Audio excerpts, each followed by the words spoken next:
What's up mga kababayan, sa video nito ay papanoorin natin si Idol Senator Rodante Marcoleta magitong si Idol Senate former Senate President Alan Peter Cayetano na sa kung saan sinupalpal ni Senator Rodante Marcoleta itong si Judas na si Joel Villanueva dahil bukod sa nagkaklasan na mga miyembro nito dahil nga sa kagagawan nitong ni Brother Joel umaklas rin itong si Joel sa grupong minority na solid yung mga yan eh. Ngayon, dahil nga may pagka-traidor at may pagkahudas itong si Joel Villanueva, hindi po yan nakaligtas dito sa pagsagot at pagsupalpal at ni Senator Rodante Marcoleta sa kanya dahil itong si Joel, pagkatapos umaklas, umiiyak. Ngayon naghumihingi ng tawa dahil nagsisisi siya dahil hindi uurungan ng Supreme Court yung Supreme Court yung kaso na isasampa dyan kay Villanueva. Na kahit ngayon balak nilang sinuhulan itong si Villanueva na hindi tutuloy ang kaso, ang Supreme Court naman ang magpapatuloy ng kaso laban dyan kay Villanueva. Kaya Villanueva, nagkakamali ka ng desisyon. Akala mo madadala mo sa pakiusap ang mga kaso mo. Naku, ang Supreme Court ang maghahabol sa'yo. Ngayon, ito namang panoorin naman natin ngayon, itong bago si Senator Rodante Marcoleta, ito muna si Senator Peter Cayetano, Alan Peter Cayetano, sa kung saan, sinagot niya at kinall out itong mga tuta ng Malacanang na sinabi, Bulaga, na nag-graduate sa One Ball University, itong si Rapi Tulfo at itong si Erwin Tulfo na tuta naman ni Lacson. Panoorin natin ang mga may init na bitaw ni Senator Cayetano dito. Pakinggan natin mga kaibigan. Rafi Tulfo, hindi daw sila Malacanang. In other words, hindi sila tuta. Okay. But doon mo makikita yung graduated din experience. Bakit? Kasi si Senator Tito Soto and Senator Rafi Tulfo, at least sila tuta ng Malacanang. Pero si Erwin Tulfo, tuta lang ni Lacson. Hindi siya tuta ng Malacanang. Chip naman diba? pala itong Kasi si Erwin. may hawak sa kanya si Senator Lacson na alam sa kanya. Yan. Yung sinabi niya na may tatlong kumausap na wag pumirma. Unang-una, yung dalawa kakampi na nila. Pangalawa, yung kakampi lang isa, nagsabi nakwento din sa akin yon. Sinabi kay Erwin, kami ang ginaganito ngayon. Ito ang hawak sa'yo. 1, 2, 3, 4, 5. Isang araw, ikaw gaganon. Kaya nung una, hindi rin pumirma si Erwin. Kaya pala itong si Erwin talaga sunod-sunuran dyan sa Blue Ribbon Committee. Kung anong pinapagawa ni Lacson, siyang ginagawa ni Erwin. O, di ba? Alam na pala natin Kaya pala, utu-utu itong si Erwin, nagpapauto dito kay Pinky dahil nga natatakot itong si Erwin sa kung anong ibubulat-lat at isisiwalat dyan ni Ping Lacson once na traitor rin ito ni Erwin Tulfo. Samantala, ito namang si Itbulaga at saka itong si Rapi Tulfo, dyan naman siya kay Bangag kumakampi. Ano kaya ang hawak ni Bangag sa mga to bukod sa mga mali-malitang natanggap nila? Ano kayang sekreto ang hawak ni Bangag laban sa dalawang mga senador na to? O yan mga kaibigan, bago ang lahat, isang like at subscribe muna para kayo ay mas maging updated sa mga may init na balita dito sa ating channel, katulad ng ating papanoorin ngayon na mga sinabi ni Senator Rodante Marcoleta na bukod sa kanyang pamamaalam dahil maaari ito ay ang kanyang huling broadcast niya dito sa Saganang Mamamayan this month dahil inihain na nga po ang kaso laban sa kanya at ang inyong warrant at posibleng makakulong na nga po itong si Senator Marcoleta, pero hindi po titigil dyan ang ating laban dahil si Senator Marcoleta mismo ay may mensahe sa ating mga supporters niya. Kaya chill lang kayo dyan mga kaibigan, panoorin natin itong si Senator Marcoleta. Ganap na special session noon pong isang araw na pinatawag po ng Pangulong Bongbong at ang Kongreso po naman, dalawang kapulungan ay tumugon ukol sa bagay na ito. Oo, tama ka Jen. Ito yung proclamation ng Pangulo na kung saan ay nagtawag siya ng isang special session ng Kongreso. At yun naman ay natupad noong June 17. Araw yata ng Miyerkules ba yun, Jen? Tuesday. Oh, Tuesday, ano? Tama, no? Tuesday. Opo. Oh, Tuesday. Hindi, Miyerkules yata yung actual na special session. Tama ba? Nalito tuloy ako. 17. Opo, Wednesday. Yes po, tama pa. Nalito tuloy. Kasi Wednesday. yung Tuesday ninyo ay meron din sa Senado nun Kaya special session, Yung Wednesday, tama po kayo. Wala. Wednesday. Yung a day prior to that, June 16, ay nagpalabas ng notice Yes po, ang Senado na magkakaroon nga on the next day ng special session. Yung Tuesday pa na binabanggit ko sa inyo, yung press con ng ex-soldiers doon sa Double Gem. Yung pala nasa isip ko. Oo, Ayun, ngayon, kinabukasan nun, yung special session. Tama po kayo. Ang makikita mo lang na problematic dun sa pagkaka-announce na yon, ang nag-announce ay yung nahirang at that time na President pro tempore and acting Senate President. Yun ang nagbigay ng notice. Sa makatwid, problematic yun dahil sa ating saligang batas dyan, maski sa tuntunin namin, Opo. ang gagawa ng notice na yun is the Senate President. At sa panig namin, ang kinikilalang Senate President is Alan Cayetano. Oho. Hindi si Sherwin Gatchalian. Senator Sherwin Gatchalian. Sa kadahilanan na nung sila ay gumawa ng ganong klaseng aksyon na ipahayag nila na siya ang Senate President pro tempore and acting Senate President, 12 lamang sila. Yes po. Malinaw Sa yun. kakulangan ng quorum na itinatadhana sa saligang batas, maging sa aming tuntunin, ito naman ay maliwanag na paglabag doon sa tinatawag nating majority rule. Opo. Oho. Na ang majority kasi ay 13 sapagkat hindi naman nababawasan ang bilang ng mga senador na 24. Yes po. So, maaring sasabihin nila dyan na correct naman yon, sabi niya, sapagkat mga ilang oras noon, nung November 17, dumating nga yung pang-13 sa kanila. Yes. Oho. Kilala naman ninyo kung sino siya. Opo. Siya ang nag-provide actually ng very crucial na majority. Pang-13. Doon lamang nila na legitimize o na-validate yung pagiging Senate President ni Senator Sherwin Gatchalian. Opo. At natuloy nga, nakapag-reorganize sila. Sa makatwid, mapapansin po ninyo mga kababayan, Jen, na tinawag yung special session ay para lamang magkaroon ng pagkakataon na ma-formalize yung 13. Yun. Opo. Kasi yung pagpunta nung isa sa amin na dati namin kasama sa panig nung noon ay 12 lang ay hindi mangyayari kahit kailan kung walang sesyon. Opo. So maliwanag na kahit bali-baligtarin man o kaya sabihin man nila na hindi totoo ang sinasabi natin o hindi, pero yun ang maliwanag na function lamang ng pagkakatawag ng special session. Aha. Kasi kung titingnan mo, ano ba ang kahalagahan ng mga batas na i-consider namin on the special session? Yun na nga po. Kasi pag tiningnan mo, ang klase at nature ng mga batas, panukalang batas, wala nga sila dun sa status na advanced stage of legislation. Yes. Yung iba under interpellation, yung iba under period of amendments. At kung sisinuhin mo naman yung klase ng mga panukalang batas, yung isa sa pamagat lang, declaring waling-waling as the national orchids of the Philippines. Yun. Pagkatapos, meron pang dalawang Amerikano na gustong makisali ng Naturalize. basketball dito sa ating bansa. Kaya nahingi sila ng pagka-grant ng Yes po. naturalization. Yes po. So sa mga tweet, ito bang klase ng batas, panukalang batas na to ang binigyan ng importansya kung bakit tumawag ng special session ang Pangulo? Mukhang hindi yun. Kahit na yung isa pa na masasabi mo doon na anti-dynasty, matagal na to, iba years na yung pinag-uusapan eh. Opo. Kung talagang yung mga yon ay nangangailangan ng madali ang aksyon pang legislature, dapat sana yung mga yun ay na-certify na urgent ng ng ating Pangulo eh. Bilang urgent O bill. kaya yung iba sana ay nasa stage na ng bicameral conference.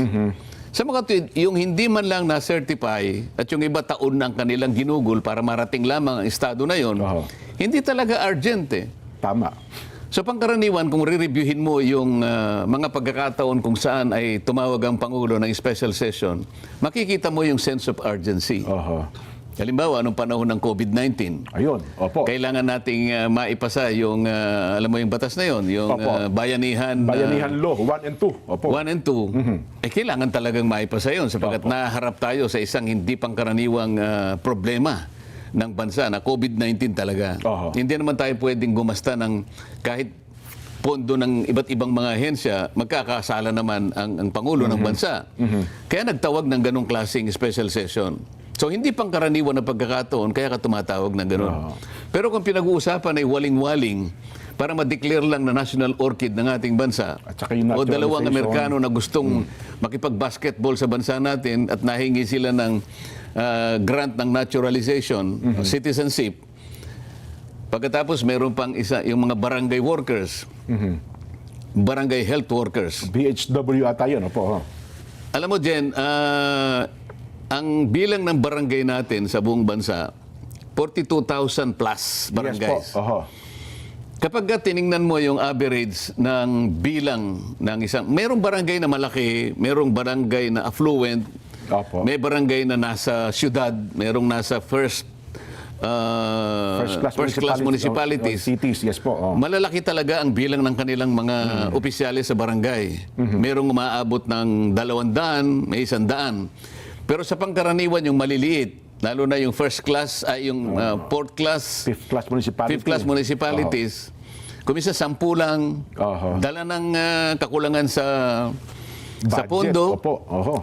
at kakulangan sa maraming bagay. So pag in-average mo yun, Jen, across the Philippines siguro, pangkaraniwan, siguro ang isang barangay merong 50 na barangay workers. In total, Opo. At least 50. at least 50. Yun ang national average, halimbawa. Yung barangay health workers, karaniwan 4-5 lang doon sa 50. Oh, tama po kayo. Ngayon, anong gagawin mo sa 46 o 45? Hindi kasali doon. Kaya nga sana, mag-interpellate pa ako dyan sa BHW na bill na yan. Kasi sasabihin ko lang na, bakit hindi na lang natin unahin yung sarili kong bill na kung saan ay nilalayong ko doon na masakop lahat ang barangay workers. Yes po. Oho. Eh yun lamang, barangay tanod, mas marami sa barangay health workers eh. Ayan. May barangay sweepers, may barangay na police tungkol dun sa pagsawata ng drugs. Meron tungkol sa mga pagtatanim. Napakarami nito. Meron sa environment. Meron yung kasama dun sa...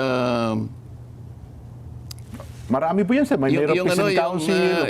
meron silang conciliation, yung yung mediation board, parang gano'n. at saka yung kami nag-aaway-aaway, siya nagkakasundo. lupong taga-pamayapa. Yan, opo. Nandun. Ang dami nun, Makikita mo yung national average ng kanilang sinasahod na tulong. Tulong lang ang tawag dyan kasi hindi mo masasabing sweldo dahil voluntary kasi ang pagsiservisyo ng mga barangay workers. Allowance 500 pesos nga lang ata.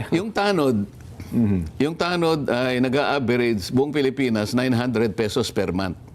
Ngayon, kapag sinunod mo yung halimbawa, yung barangay health workers, sila between 3,000 to 5,000, ano mangyayari sa tanod? Kaya sinasabi ko, ba't inuna natin yung barangay health workers, ba't hindi na lang yung kabuuan ng barangay? Pare-pareho naman silang naglilingkod. Di ba? Ba't pinili lang yung BHW? Kung titingnan mo nga, sinasabi ko ron na yung kapitan, ang average 5,000 pesos per month, yung kanilang honorarium. Samantalang yung ating mga kasambahay, siguro naglalaro na between 7,000 to 8,000 pesos. Totoo po. Samantalang ang Kahit sa barangay mga kapitan, probinsya. Jen, ang trabaho nila is 24/7. Napakalawak po ng trabaho niyan. Ang mga kasambahay natin, hindi naman 24/7. Opo. Nakakatulog sila ng... Kahit pa paano, makakaidlip naman po. Pero on call sila talaga. Opo. Yung tanod, ganun din. Opo. Pero, tingnan mo ang kanilang kalagayan. Doon sa batas na aking iminumungkahi, magkakaroon ng isang Barangay Affairs and Development na magbibigay sa kanila ng adequate expertise. Kasi kailangan matuto sila eh. Opo. May mga training, Pagkatapos seminars. meron yes po. din parang special fund na makikreate doon na kung saan makakakuha sila ng mas maraming pondo, hindi lamang mula sa IRA. Para sa ganon, eventually, lahat ng barangay workers makapagsimula man lang kahit na yung minimum wage. Kasi kapag ka nag-minimum wage ka, halimbawa rito sa bansa, sa Metro Manila, magkano opo. ang minimum wage dito? Para mga 600 na po ngayon per day. O More 600, or less. Opo. 600 times 30, at least 18,000. Opo. Oo. Eh, hindi naman yung 1,000 pesos. Oo, So, hindi yun ang naman. nilalayon ng aking panukalang batas. Kaya lang, ayun, ang mas inuuna nila yung kanila, kasi sila nga yung leadership ngayon. Oho. Mula sa amin, nakuha nila uli yung beat. Opo. Sila ulit ang may hawak ng bit ngayon. Dati kami ang may hawak ng beat, pero ayun nga, pagkatapos ng wala pang isang buwan parang 28 days 28 lang. days. Kino-question pa nga yung 28 days na yun. Ano? Gumastos daw ata si Senador Alan Cayetano ng 7 million. Oo, Opo, kaya natin 250 million, dinidiscuss, Jen. Opo. Kaya natin dinidiscuss. Opo. Oho. Mahalaga po ito na dapat malaman natin. Ano? Dahil hindi ko nakita na naging justifiable yung pagtawag ng special session. Oho. At malalaman din at malalaman ng tao na kaya lamang talaga tinawag yung special session para magkaroon lang ng pagkakataon. Tama kayo. Yung isa sa amin, opisyal na sumanib dun sa 12. Oo. Para sa ganon, yung quorum na hinihingi Oho. na 13 ay magkaroon Yan. ng katuparan. Oho. Hindi kasi formally makakasanib yung isa kung walang special Walang session. special session. Yes po. O, yun ang gusto nating malinaw na ipaliwanag. Ngayon, pagkatapos na matupad yung special session, na hindi nga ako nakapunta, nakarating ako yung bandang alauna na sapagkat merong kalakip na convening ng Commission on Appointments, Jen. Oho. Nakalagay kasi sa notice ng special session na ikukonvene yung Committee on National Defense. Opo. Dahil Under, Commission merong appointments. 5. Oho. Merong 5 na naiwan na opisyalis ng armed forces na hindi na-confirm. Oho. Yan, nagkaroon din naman ng ng napakaraming paglabag. Ganun ho ba? Kasi ang kanilang ipinamamarali dyan, Sen, bago yung araw na yan, may mga ilang senador na nagpa-interview. Naku, awang-awaan niya ako doon sa mga general eh. O, magre-retiro na lamang anya, hindi pa namin na-promote. Parang ganun po eh. Ang nangyari. At ito pala, Ipinakita nilang naaawa sila awang-awa kunwari. daw po sila, Sen. Oo. Pero sino ang may kasalanan? Kasi nung magkaroon siya ng power grab on June 3, kahit 12 lang, pinilit na lang kinuha yung bit. Yes Di po. ba? Oho. Sabi nga natin, kahit na illegal, kahit na irregular ang pagkakagawa, unconstitutional nga yun eh. Oho. Kinakailangan malaman ng tao na para mapalitan mo yung mga opisyales ng Senado, kailangan mo ng majority of all its members. Oho. Ang majority po ay nananatiling 13. So 12 lamang sila, pero nangahas sila na gumawa ng aksyon. Unang-una, pinalitan ang secretary, pinalitan ang sergeant at arms, pinalitan ang president pro tempore, Oho. at yung president pro tempore na hinirang nila ay umakto na Senate President. Ayun. Lahat po ng ito, sa isang araw na ginawa nila ay illegal. Puro illegal ho pala Pagkatapos talaga, no? noon, sila mismo ay nagpahayag na noon June 3, nagsimula na, nag-announce sila ng sinidye. Aho. Sa mga Sini tweet, G adjournment. Opo. sinidye adjournment, na-bypass ngayon yung 5. Opo. Sana man lang, bago nila sana kinuha yung beat, Opo. hindi sila nag-announce ng sinidye. Sana yung June 4 o kaya June 5 kung gusto nila, naglagay sila ng isang araw para ma-confirm yung 5. Oho. Kaya pala may tumindig doon na isang senador na talagang pinaninindigan niya na hindi, continuing session po itong ginanap natin. Hindi ito anya bagong pagdinig na ipinatawag daw po, Sen. Alam mo, pwede nilang ipilit yung argumento na yon kahit Oho. na pamali. Alam mo kung bakit? Kasi yun lamang ang iniisip nilang kadahilanan para masabi nila na yung less than 1 year Oho. na requirement sa ating batas ay hindi magkabisa. Opo. Dahil sabi niya, continuing lang naman yan kasi yung nakaraang designation is continued on the special session. Yun na nga po. Oo. Eh, sino maniniwala sa'yo, kahit na siguro high school graduate lang dyan, nung sinabi mong sinidye, natapos na yung first regular session. Okay, tapos na yon. Diniklara ko Ang na yun ibig lahat, sabihin opo. na bypass na. Oho. Alam mo, kung babasahin mo, pati saligang batas, na-violate eh. Opo. Kasi Article 7, Section 16 ng ating saligang batas, kapag na-bypass ka, you will need another appointment. Yun, opo. Okay? Kasi na-bypass ka. Nung tinanong ko nga yung isa sa kanila na tumindig na representante nung isang Opo. grupo na constituting 5 of them, sabi ko, alam ninyo yung birthday ninyo natapos na last month pa, di ba? Kasi Yes po. lahat sila, karamihan sa kanila, nag-birthday May 2026. Parang dalawa doon, parang tatlo May Opo. 2026, yung dalawa ay April 2026. So, puro less than a year na lang So, talaga. kinilala nila, natapos na kayo eh. Kasi umabot na kayo sa mandatory age. Oho. Sa mga tweet, hindi na kayo pwedeng i-reappoint. Tama. Oho. Pumayag naman sila. Tama po. Pagkatapos, alam mo ba nga ako yung Republic Act 11939? Ayan, tinanong niyo po yan doon sa general. Oh. Itong batas na to, inamend niya yung Republic Act 11709. Alam ko po, sabi niya. Alam mo rin ba ako kung bakit ko binabanggit yung batas na ito? Alam din daw po niya. Oh. Alam ko po, sabi niya. Sabi ko, nakulang na po kami sa 1 year. Oho. Gano'n pa man, binanggit ko pa rin, totoo, sabi ko, na ang sinasabi ron, sabi niya,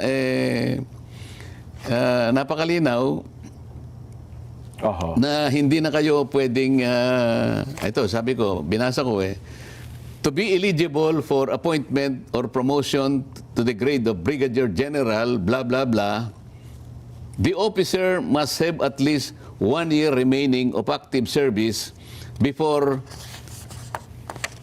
compulsory retirement. Oho. Sabi niya, alam ko po yun eh. Yun na Ngayon, po, sagot niya, oh. paano ngayon yan? Sabi ko, ako, sinasabi ko lang para ma-record na nakakalabag po tayo sa batas na ito dahil pare-pareho na po kayong less than 1 year. Less than 1 year na lang sa serbisyo. Oho. Ngayon, so kinakatwiran nung mga gustong tumayo, Oho. continuing naman yan eh. So, bahala na po ang korte sa tamang pagkakataon at sa tamang paraan at kung sino po yung magko-question nito, kung tama po yung Okay, yung naging ginawa nila. yung ginawa ng Commission on Appointments. Kasama po ako doon, kaya hindi po pwedeng hindi ko po banggitin yun. Oh, yun. Ayaw ko po na malaman ng sino man na magre-review sa kaganapan ng mga pangyayari. Sometime in the future, merong magko-question ito. Opo. Malaman nila na isa sa amin ay tumindig Ayun, para lang pinuntos niyo sabihin, po yun. Oho. para lang sabihin ko na meron po tayong nilabag. Oho. Palagi akong ganun, Jen. Magalit na yung gustong magalit. Kasi tayo ay binigyan ng mandato ng ating mga kababayan. Isang Opo. mandato na hindi mo matatawaran. Tiwala na ibinigay sa atin. Yung tiwala na yun, hindi ko pwedeng salaulain. Opo. At baliwalain. Di pwedeng Baliwalain. Opo. Basta tama po, kinakailangan nating banggitin. Oho. So kasaysayan na lamang po ang magpapasya at ang korte sa mga darating na panahon kung paano po nila bibigyan ng pagdidesisyon itong mga bagay na ito. Pero ako, Sen, personally, pinapanood ko kasi yan, lalo na yung tagpo na yon. Napansin ko na bagamat, well, siguro sa loob nila, parang kitang-kita naman na may mali. Pero nahalata ko na parang ipinipilit talaga nila na ma-promote yung mga general na yon. Ano ba dahilan? Bakit kinakailangan nilang i-promote? Yung isa ata sa mga general doon, mukhang merong inihahandang posisyon sa kanya, Sen. May nagsabi nga sa akin, Jen, again, Opo. kung ang sapantaha mo ay tama, araw lang ang makapagpapatunay na maring isa sa kanila ang papalit sa ating Chief of Staff, General Browner. Kasi yun ang kanilang yun ang bali-balita lang. Oho. So parang may isa doon na kandidato para maging Chief of Staff ng AFP. Oh, ako naman hindi naman importante sa akin 'yon. Ang importante sa akin ay magawa namin lahat ang aming tungkulin, yung pag-conduct namin ng aming sesyon ay palaging nasa tamang tuntunin. Opo. Kasi isip-isipin mo naman, doon lamang sa doon lamang sa kawalan ng reappointment. Ayan, So, opo. kinonfirm namin nang walang reappointment na galing sa Pangulo. Sinasabi ng saligang batas, kinakailangan a new reappointment should be Yes. there. Hindi nga nangyari yon dahil nga pinipilit nila continuing session. Oho. Pagkatapos, niwala yung mga completed documents. Oho. Bawat isa sa kanila na kumpleto nila yung dokumento. Yung iba yata na kumpleto before their birthday, pero karamihan sa kanila na kumpleto yung documents nila after their birthdays. Ayun, oho. Halimbawa, yung General Peralta yata, May 14 ang birthday niya, na kumpleto niya yung dokumento for purposes of confirmation, May 26. After nung tingnan birthday mo, niya? paano mangyayari yun? Oho. Pangalawa, yung notice. Sa tuntunin ng Commission on Appointments, lahat ng miyembro kinakailangan magkaroon ng notification in 5 days. Opo, oho. 5-day notice. So, kinakailangang mag-move sila na sinususpinde ang operation ng tuntunin ng Commission on Appointments para lang yung notice ay baliwalain.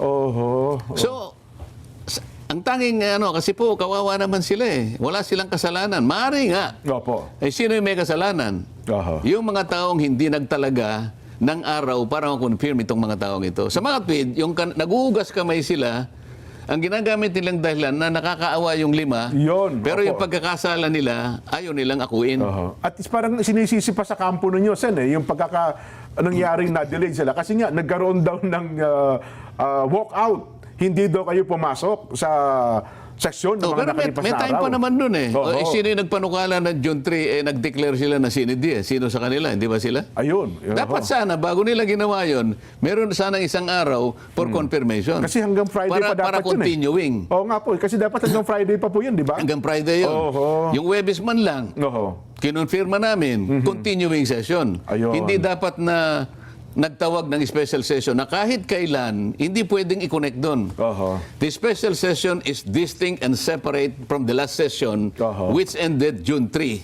by virtue of the Sinidie adjournment. Sa mga nakakaintindi, so talagang kitang-kita dito, Sen, na pilit na pilit talaga yung ginawa nilang yun eh. Oo, yung sinasabi natin, palagi nating sinasabi din, at hindi tayo lalabas sa katwiran, sa tuntunin at sa mga batas na umiiral. Ayun. Yun lang ang aking inilalaban sa lahat ng pagkakataon. Hindi ako nagsasalita ng hindi katwiran at hindi nakasalig at nakabatay sa mga batas. Oho. Nung sinabi ko na, kasi naman kayo andyan sa panig ninyo yung promotor ng Bendalo. So hanggang ngayon, puro Bendalo ang nangyayari. Puro pamimilipit sa batas eh. Tapos nung makalipas ang ilang parang matapos yun Sen, parang ang dating ipinilalabas pa nila sa media at social media na para bagang kontrabida kayo. Kayo kasi kinokontra nyo raw yung confirmation ng 5. Hindi ako kontra ron. Oho. Kung talagang wala silang kasalanan, alam ko rin na maaaring wala silang kasalanan. Yun, opo. Maliban lang doon sa pagkukulang nila na mag-submit ng dokumento kasi sa kanila dapat yun eh. Sa kanila manggagaling. Ang initiative ng manggagaling sa kanila, May 14 halimbawa ang birthday mo, dapat sana before that, Oho. nakumpleto mo na para ganap kang walang kasalanan. Oho. Di ba? Pangalawa, dapat kinausap nila yung contingent ng House of Representatives kasi sa tuntunin namin ang chairman ng Committee on National Defense Opo. ay House of Representatives. Si Congressman Joboy at Ngayon, si Congressman Joboy ang dapat nagkaroon ng initiative, tumawag kagad sa secretary ng CA na, Ayun, ikasan ninyo ng ganitong araw. Kasi kawawa naman itong mga ito. So, walang gumawa sa kanila. At ito namang mga, siguro walang nag-remind sa kanila para lahat ng dokumentong kinakailangan na maipasa nila Oho. right before their respective birthdays. Kaya pala nung hinahanapan nyo ng paliwanag, walang makapagpaliwanag nung tinatanong nyo po sila, pati yung Wala na. sekretary. Sinasabi ko Diba? na lang, huwag na kayo makipag-argumento kasi sabi ko, hindi Oo. naman ako nag-o-object. Baka kala nyo, nag-o-object ako. Sinasabi ko lang ang concern na ito para lang ma-record Yung na meron manifestation. tayong lalabagin na batas. Para sa ganun, kung re-reviewin ito sa mga susunod na panahon, Opo. isa ang tumayo Oho. para sabihin tama siya. Oho. Di ba? At yun po, Sen, binibigyan din natin sa palatuntunang ito, ang tinitindigan natin dito, batas lang. Kaya parang doon sa pagpapaliwanag niyo po sabi niyo, dalawang ulit yung sinabi. Ang akin po ito, batas ay batas. Di ba? Oo. Law is the law. Yun po dapat Ang na batas masunod. ay batas eh. Paano Opo, mo, hindi ba sinasabi nga natin The law may be harsh, Opo. but it is the law. Yan. Opo. Oh, meron pang counterpart na Latin yan, di ba? Oh, box, ano? Nakalimutan mo na. Box populi, box de. Hindi, ba yun? Yung ano, yung Duralex Sedlex. Duralex Sedlex.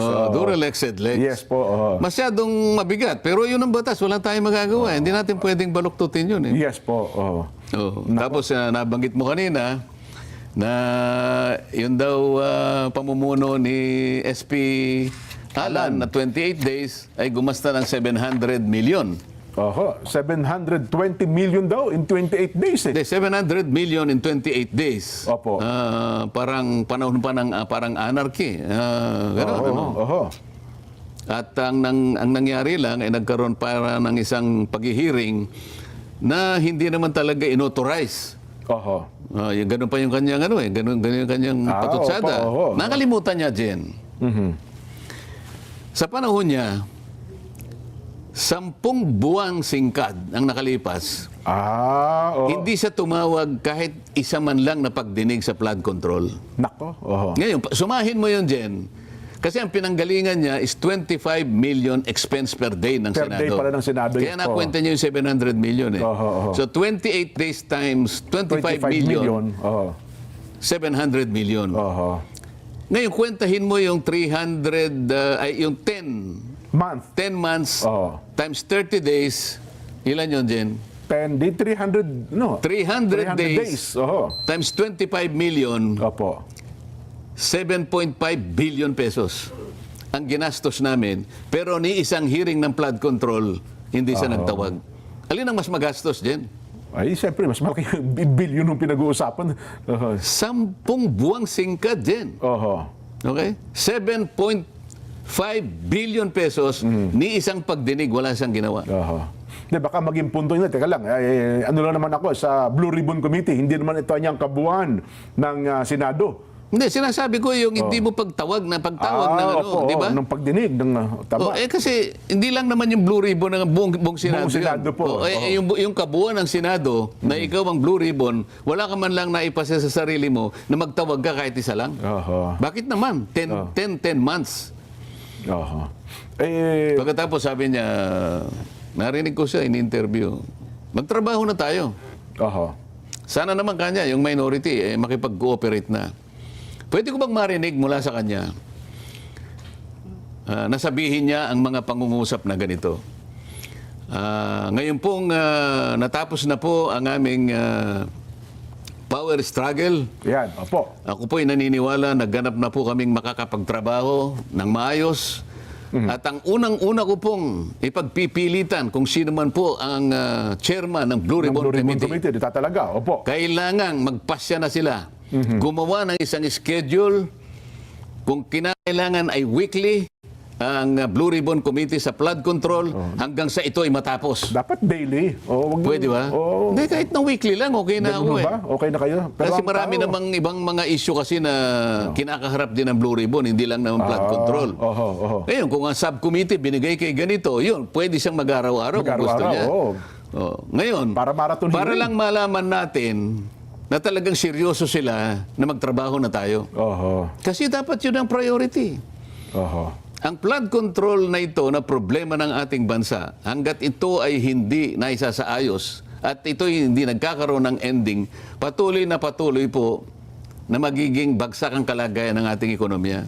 Wala na pong gusto mag-invest sa atin. Wala. Sa ngayon lang, tingnan ninyo yung gustong mag-invest sa elektrisidad. Umaalis na sila eh. Sa energy po. Energy pa lamang yun. Katakot-takot na utang na ang... Mabigat po. Ngayon, kailangan nating magkaroon ng... manormalize natin ang ating bansa. At ito ang pinaka hinihintay ng ating mga mamamayan. Magkaroon ng ending itong naganap na pinaka malawak, pinaka maanomalya, na pagnanakaw sa salaping bayan, Jen. Ayaw ba nilang magbigay ng deklarasyon ngayon? Dito magsisimula ang tinatawag po natin na pagtatrabaho. Ayan. Puntahan na po natin ito. Ito po ang pinaka-priority. Hindi po yung waling-waling. Hindi po yung dalawang Amerikano na kailangan maging Pilipino para makapag-basketball dito sa atin. Meron pang isa siya na ito, puring-puring nila ito eh. na yung latag ng resolusyon na talaga namang halos na lamang magpadakpakan sila na bigyan daw po ng pansin at pagtunan ng pansin yung mga naapektuhan ng lindol sa Mindanao. Resolution po yun, Sen, ha? Mukhang hindi naman ata kailangan ng gobyerno kasi may sapat naman tayong pondo eh. May sapat tayong mga tulong na parang iparating sa kanila. Tataka ko, bakit nagkaroon pa ng resolusyon para doon? Para lang bigyan ng konting kaluwagan siguro yung ganun isa ba? sa amin na umalis at pumunta sa kanila. At bumalik, oo. At siya pa yung gumawa ng resolution na kunwari ang uunahin ay yung nagkaroon ng lindol sa Mindanao. Yun, Bakit opo. hindi unahin nga itong problemang kinakaharap natin na hanggang ngayon ay wala pang kasagutan? Oho. Bakit ayaw ninyo na ito yung ituloy natin? Ayun. Halimbawa, nasa inyo na ang bit eh. Ayan, oo. Kayo na lahat. Meron ba kaming maaasahan? Meron bang maaasahan ang ating mga kababayan na ipagpapatuloy ninyo? Ito yung inihintay nila eh. Ako, wala na eh. Ayaw nilang Totoo po ibigay yan. sa akin. Opo. Ayaw nila akong manguna dyan. Oho. Okay lang. Oho. Pero isa sa kanila, o yung kung sino yung naatasan na siya yung manguna ng Blue Ribbon, magdeklara na kayo. Ayan, agad-agad. Magbigay na kayo ng schedule kung sino ang tatawagin ninyo. Lahat ng mga, alam naman nyo kung sino yung tatawagin eh. Oo. Alam na po nila. Ay, nako. Pero mukhang hindi yun ang priority, Sen. Kapag hindi yun ang priority, hindi totoong kailangan tayo magtrabaho na ngayon. Ah. Kapag yun ay hindi mo hinarap, hindi tayo Naguhumiyaw ang tao, Sen, eh. Ano? hindi tayo mapapanatag eh. Ito yung problemang nilikha nung napakalaking pagnanakaw na yun. Oho. Dinidescribe nga natin dyan eh. Maaring yung pagnanakaw na yun eh.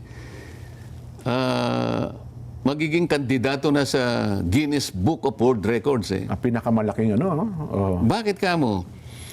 Sa nature lang ng nakawan din, no, hindi karaniwang magnanakaw eh. Oo. Ang magnanakaw, yung pa namang mga taong binigyan ng mandato na maglingkod para sa kanila. Oho. Tingnan mo na lang, tiwala ang binigay ng mamamayang Pilipino sa kanila Oho. na sila'y paglingkuran. Binoto sila. Pagkatapos sila yung nagnakaw, imbes na sila ang maglingkod. Ang karaniwang magnanakaw, paulit-ulit nating sinasabi, paiwas yan eh. Tsaka sa gabi yan, Sen, Ayaw siguro. magpakilala. Oo, nakatakip ang mukha eh. Nakamaskara. Lahat ng maskara gagamitin niya para lang walang mapagkakakilanlan sa kanya. Para hindi siya makilala. Di ba? Opo. Sa gabi, gumagamit siya ng dilim para sa ganon ay, yun nga, makaiwas siya. May kubli niya yung kanyang sarili. May Opo. kubli ang kanyang sarili. Pero itong mga nagnakaw, tanghaling tapat dyan. Broad daylight, tanghali tama kayo. Walang maskara. Ganon ka, paano natin i-describe? Ganun ka lakas ang loob nila. Mabuti pa po yung tanghali, Sen, naging tapat eh. Hindi sila naging tapat eh, no? Ay, nako. Ngayon, kung walang magpapasya sa kanila na, simulan na natin ang pagtatrabaho. Oho. Yun ang simula na sana ang makita ng taong bayan. Oho. Kasi ang problema na kinasasangkutan natin, napakalaki ng kaugnayan dito.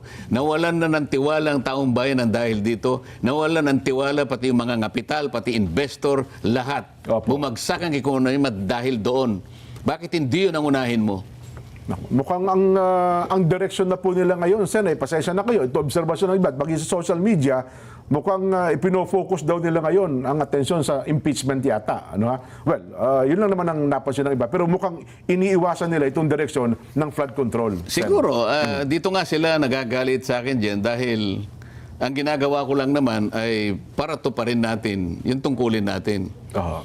Nahirang akong Blue Ribbon Committee chairman noon.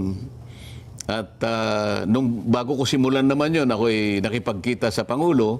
Opo. At ako nga ay kanyang binigyan pa ng lakas ng loob at binigyan niya ako ng USB na magagamit para umpisahan lahat ito eh. Totoo po, totoo. Ngayon, lahat nun ay nangyari sa aking palagay na meron siyang basbas doon sa gagawin ko. Oho. O ngayon, lahat ng mga apektado, lahat ng mga lumilitaw na may kinalaman sa malawakang pagnanakaw na yan ay gumagawa ng paraan para usigin ako ngayon. Oho. So, ang ginagawa ko naman ay para sa ikalulutas ng problemang ito. Bakit ngayon ako pa ngayon ang ginawa nila ng isang kasong inimbento nila Nako. para sa ganon matigil ko na itong ginagawa ko. Sen, puntahan natin yung bagay na yan. Yan ang mahalaga na dapat. Sa ating palatuntunan, ito na po, Sen, puntahan natin. Sa kabila nung patuloy niyo pong pakikipaglaban, ipagtatanggol ang batas, sundin natin ang batas, at kayo po bilang senador ay pinanumpaan ninyo na ipagtatanggol po ang saligang batas, ang konstitusyon ng ating bansa. Mukhang iba po ang naging sitwasyon kong, Sen, dahil ito po ngayon ang ginagamit nila para kayo po ay pigilan, pahintuin sa inyong mga ginagawang ito. Ayun naman ay napansin ninyo na patuloy na nagaganap. Unang-una, akala ko nung makuha namin ang beat, Opo. ay may pagpapatuloy namin ang pagdinig sa Blue Ribbon. Ngunit nandun na yung isara nila yung Senado dahil meron Opo. daw May security issue. At nandun na pauwiin ang aming mga kawani, work from home. So, yung maliit na puwang na yon na may sa katuparan sana namin ang isang legitimate na pagdinig, pati yun napigilan nila eh. Opo. At sasabihin, hindi daw kayo nagtrabaho kasi ganun ang nangyari. Yung June 4 na nagawa namin, halos questionin pa nila kahit na nagamit namin ang session hall, pero wala kaming Blue Ribbon committee staff Opo. na nag-assist sa amin.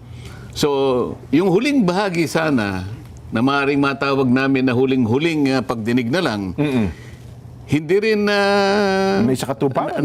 natuloy yun. Opo. Dahil nga, nakasara ang Congress. Ginawang garrison ang Senado. Parang garrison ng Hapon. Pero makikita sana ng ating mga mamamayan na sumusubaybay na gusto nating gampanan ang tungkulin natin sang-ayon doon sa pamamaraan itinatadhana ng aming mga tuntunin, lalong-lalo na yung batas. Opo. Pero talagang gumawa sila ng paraan para pigilan kami hanggang nga sila ay magkaroon ng power grab noong June 3. Opo. Na kung saan kahit na 12 lang ay pinilit nila na gawin ang sarili nila na sila na ang namiminuno sa Senado. Opo. Yun ang dahilan kung bakit yung pinakahuling pagdinig sana na aming magagawa pa dahil kami naman ang legitimate na nahirang ay hindi na namin tuluyang naituloy. Ang halip, sa halip ay pinagtiyagaan nilang talagang pigilin lahat ito. Hanggang sa makuha nga nila noong Miyerkules sapagkat nagkaroon ng special session, nawala na talaga sa amin yung liderato, lalong-lalo na yung Blue Ribbon Committee. Bukod doon, Jen, para siguro lalo akong mapigil sa ginagawa ko na tungkulin, na talagang tukuyin at ma-identify natin kung sino-sino ang mga tao sa likod ng malaganap at malaki ang nakawan na yan. Alam naman natin kung sino-sino sila, pero gusto nating ma-formalize sa pamagitan ng pagdinig sana. Yes, tama po. Ngayon, ang ginawa nila, ayun, nag-imbento sila ng sari-saring mga asunto laban sa akin.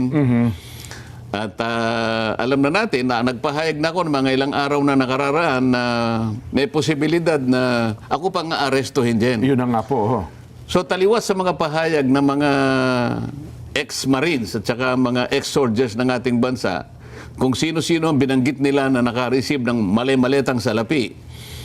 Ako na hindi nagnakaw, Opo. ako na nagpipilit lang na magampanan ko ang tungkulin, ako pa yung kanilang aarestuhin. So ito yung naipahayag ko na. Ako naman kung gagawin nila yun, Jen, maliwanag naman na ako isasama naman ng payapa sa kanila. Ganun po ba? Sapagkat kung sino man ang mahihirang na aresto sa akin, ginagampanan lamang niya yung tungkulin niya. Ako isasama ng Matiwasay. matiwasay, voluntaryo. At bahala na ang batas kung paano isesettle lahat ang mga pangyayari ito. Pero mukhang mabigat yun, Sen, sa pangyayaring yan. Kasi kung ganun po ang binabanggit nyo, well, ako personally, mukhang ang ating mga kababayan, parang hindi ata magiging katanggap-tanggap yung bagay na yun, Sen. Kasi batas is batas. Pagkatapos ganun ang gagawin sa inyo, mukhang parang... Lalo na kapag naliwanagan nila na ang kanilang ibinibintang sa akin ay yung pagkakaloob ng mga kaibigan ko ng pansarili nilang pagtulong sa akin. Opo. Pribadong pera nila na itinulong sa akin para makapangampanya ako. Opo. Ilang kayang politiko na kumandidato, hindi lamang nung nakarang 2025 elections, magmula sa pinakamababang opisina siguro Mula sa barangay siguro. hanggang sa senador, ilang libo ang tumanggap ng tulong mula sa kanilang mga kaibigan, mga patron kung sakasakali. Oho. Paano mo ngayong ikakapit yun sa tinatawag na plunder?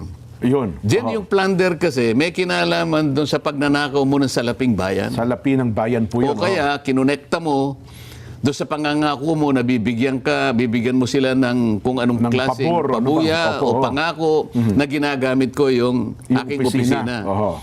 Pero sa panahon na yon, naipaliwanag ko, nung ako'y kumakandidato, bukod sa kalabang ko na yung liderato ng Congress nung panahon na yon, Oho. nasa number 31 pa ako sa survey. Totoo po. Sino ako para mangangako sa kung sino man ang gustong tumulong sa akin? Kung mangako man kayo, baka sabihin, niloloko mo ako, wag ko na mangako. Oo, ang totoo niyan. Sabi ko sa kanila, wala naman akong may papangako sa inyo. Sabi nga ni Mike Defensor, huwag ka na mangako kasi ginagawa lang namin dito, kaibigan ka namin. Yes po, oo. Alam namin na wala ka naman sa posisyon mangako, number 31 ka nga eh. Oho, Ako nga nalulungkot. Kasi baka mamaya, hindi mo makaya na sa dami ng ipinagod mo, matatalo ka rin kasi number 31 ka eh. Oho, oho. Oh, pagdating naman sa Kongreso, tinanggal ako sa lahat ng aking committees, tinanggal ako sa CA, pati yung aking ibinibigay na tulong sa tao, yung AX, yung tupad, pati yung panggamot, inalis lahat sa akin. Kulang na lang, pati sweldo niya ata, alisin eh. Hindi naman pwede na alisin niya. Yung sweldo na lang ang natira sa akin, yung allowance tinanggal din nila. Yes po, oo. So sino si Rodante Marcoleta na mangako na mag-commit na kapalit ng anuman ng may tutulong Ng ninyo sa pabor, akin? oo. Wala eh. So yun ang kinakapit nila, pribadong pera ay tinulong sa akin. Paano naging Oho. naging plunder public? ho yun. Paano naging plunder yun? Oho.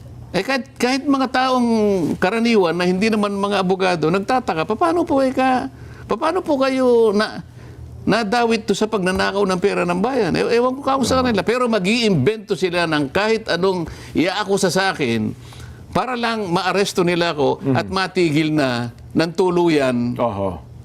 yung Yung pagdinig Oho. sa Blue Ribbon. Kasi maaring magdidinig sila. Kaya lang, membro pa ako dun eh. Kaya ayaw din nila siguro Oo nga po mag-participate pala, ako oo. kahit Party membro. pa rin kayo ng Kung ano. sakaling tatawag sila, nandun pa rin ako eh. Oho, Pero oho. palagay ko, sa ngayon, dahil hawak na nila yung beat, talaga pong mapipinid na yung pinto ng pagdinig. Oho. Talaga pong yung issue ng pagnanakaw na yan, tuluyan na pong malilibing yan. Oho. Malilibing na po hanggang sa akala nila malilimutan ng taong bayan. Ewan ko lang, malilimutan ng taong bayan yan. Pero Sen, gaano kaseryoso ito? No, ha? Kasi nung isang araw, napanood ko rin po kayo na nagbigay kayo ng pahayag ukol sa yung posibleng pag-aresto nyo.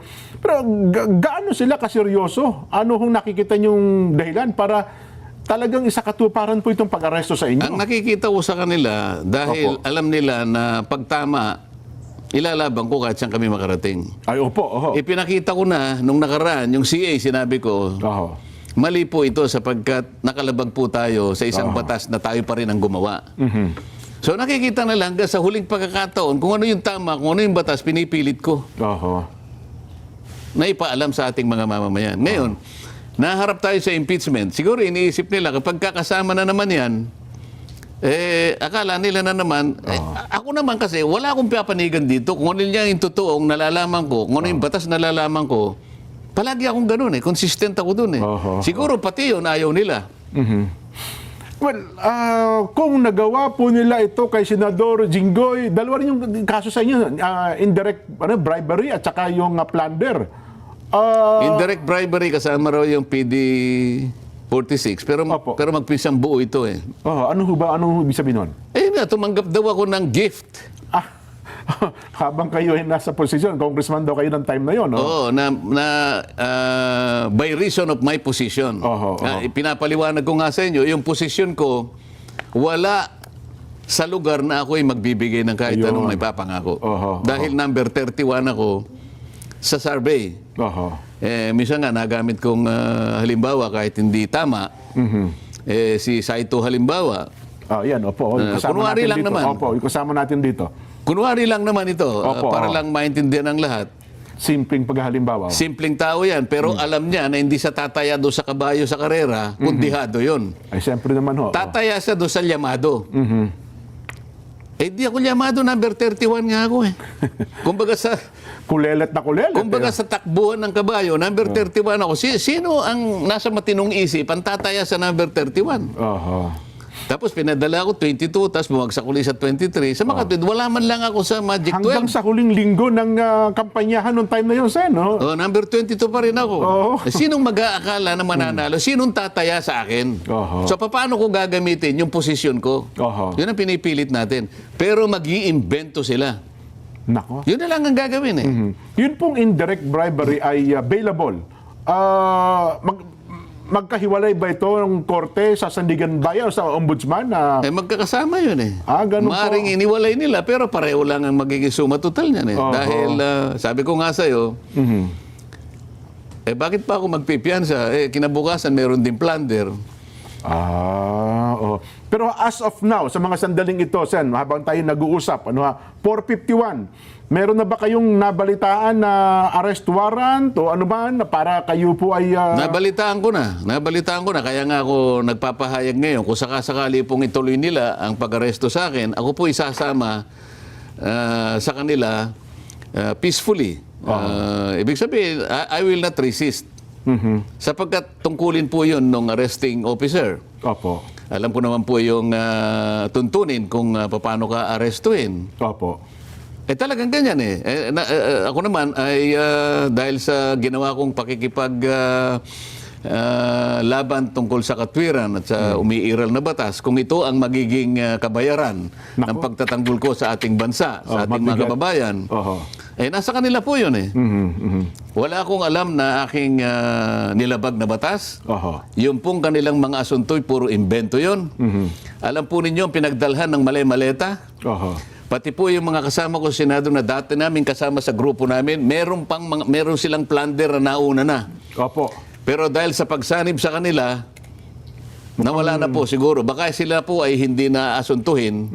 Mauuna pa po akong arestuin. Doon sa mga kasama namin dati na nangako na magiging intact kami. Walang hiwalayan, walang maghuhudas.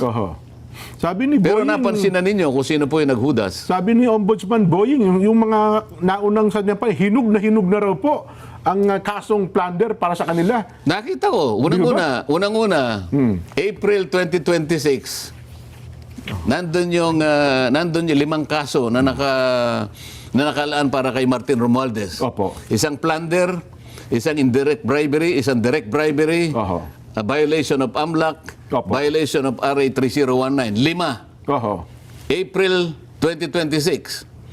Hindi ko lang alam ang date kay Joel Villanueva at saka kay Chis Escudero. Pero ako, invento lang. Walang kaugnayan po sa public funds. Wala po akong ninakaw. Ang tanging kasalanan ko lang po sa kanila. Sa kanila, hindi sa taong bayan. Ay yung piliting ko po na ituloy ang pagdinig diyan sa flood control projects, anomaly na yan. At mapanagot. Kasi At mapanagot pati silang lahat. Mapanagot ang nasa likod talaga. Nasa sa kanila po yun. Nasa kanila na po yun. Kung talagang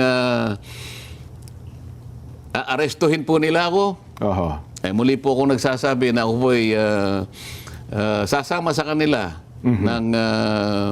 ng buong pagpapasakop. I will not arrest. I will not resist the arrest. Pero habang pinakikinggan ko kayo, Sen, mabigat. Ako, personally, mabigat sa logo po yun kung gagawin nila yan, Sen, ha? Alam ko naman, si Nelson nga, nakikita ko, lumuluha pa yung tao. Pero talagang gano'n, ha? At hindi ko kayo masisisi kung malulungkot kayo. Pero ganun talaga eh. Bilang tao, malulungkot naman. Lalong-lalo na, sa katulad ko, wala naman akong nagawang kasalanan. At yung ibang mali-malitang ang pinagdalhan, nandyan na nga ang mga nakaumang na lahat, ang mga plunder cases laban sa kanila, pero hindi nila ginagalaw. Minabuti pa nila na baka sakaling ako pa ang mauna na maaresto. At ang hilala nga ng iba, baka mabswelto pa po yun.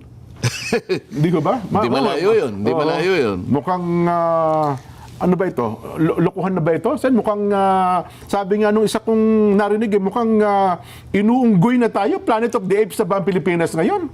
Hindi kasi, dahil nga siguro sa kinatatakutan nila yung multo na kanilang ginawa, pinagnakawan ang taong bayan, isip-isipo, nilimas nila ang salaping bayan Oho. na para sana sa serbisyo ng mamamayan. Pagkatapos, natakot sila sa multong ginawa nila, gusto nilang pagtakpan. Nako. So kung sino man ang magpapakabayani na yan na ituloy para sa ganun, makilala natin silang lahat, gagawa sila ng paraan para usigin ang tao na yan. Ako ngayon.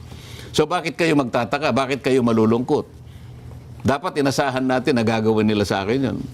Ang dapat